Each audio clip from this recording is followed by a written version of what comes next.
মাহতাব হোসেন আবির। আমি রংপুর জেলার বৈষম্যবিরোধী ছাত্র আন্দোলন রংপুর জেলার একজন সদস্য, এছাড়া দি রেড জুলাই রংপুর বিভাগের মুখপাত্র। রিসেন্টলি আপনারা জানেন যে হচ্ছে আমাদের রংপুরের মধ্যে একটা মেলা হয়েছে এবং সেখানে লটারি নামক একটি জুয়া চলন হয়েছে, হাউজি। তো সেখান থেকে মানে প্রথমে আমরা সবাই প্রতিবাদ জানিয়েছিলাম যে আসলে এখানে তো আমাদের যারা গরিব মানুষের আছে তারা সবাই ধ্বংস হয়ে যাচ্ছে। তো আমরা আমাদের আহ্বায়ককে জেলার এবং মহানগর থেকে যারা আছে, মহানগরের আহ্বায়ক এবং 4 জন যারা আছে পদ্মারি, সবাইকে বলা হয়েছে ভাই আপনারা কিছু অ্যাকশন নেন। তারা প্রথমে দৌড়াদৌড়ি করলো, কিন্তু তারপর যখন তাদের কাছে মানে মেলার লোকেরা যখন তাদেরকে রিচ করলো, নেগোসিয়েশন করলো, তারা টাকা নিয়ে তারপর সব কিছু ধামাচাপা দিয়ে দিল। আমার কাছে প্রমাণ আছে, তারা হচ্ছে 7-14 লাখ টাকা নিয়েছে। আমরা প্রমাণটা একটু পর আপনাদেরকে দিয়ে দিব। জেলা কমিটিতে 7 লাখ টাকা এসেছে এবং মহানগর কমিটিতে 7 লাখ টাকা এসেছে।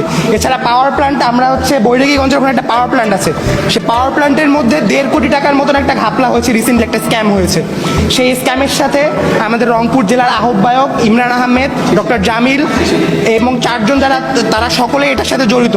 এবং সেখানে আমরা আরও জানি যে এর আগের সিন্ডিকেটে যে আওয়ামী লীগের সিন্ডিকেট ছিল পাওয়ার প্ল্যান্টের মধ্যে, সেই সিন্ডিকেটের 8 জনকে তারা আবার পুনর্বাসন, তারা মোট 10 জনকে ওখানে যোগ করাইছে এবং তার মধ্যে 8 জনই আবার আগের আওয়ামী লীগকে।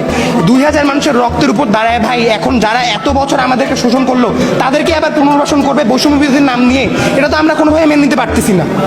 এছাড়াও আমি আরেকটা প্রমাণ আপনাদেরকে দিব, সেটা হচ্ছে আমাদের রংপুর সিটি কর্পোরেশনের মধ্যে 30 জনের নিয়োগ দেওয়া হয়েছে।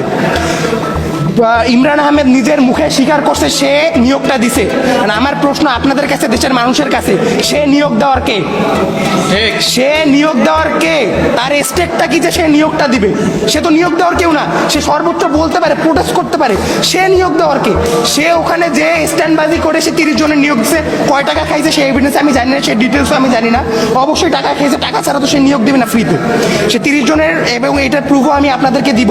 প্রথমে ব্যাপারটা জানতাম না, ঈদের আগে হয়েছে কি তারা বলছে যে সবাইকে পাঞ্জাবি দিবে।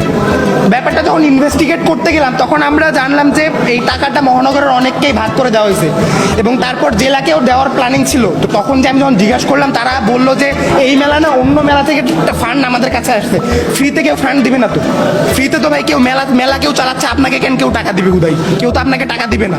টাকাটা আসলো কই থেকে? তো আমরা যখন ইনভেস্টিগেট করলাম ব্যাপারটা, তখন দেখতে পেলাম আসলে জুয়ার ওখান থেকে টাকাটা আসছে।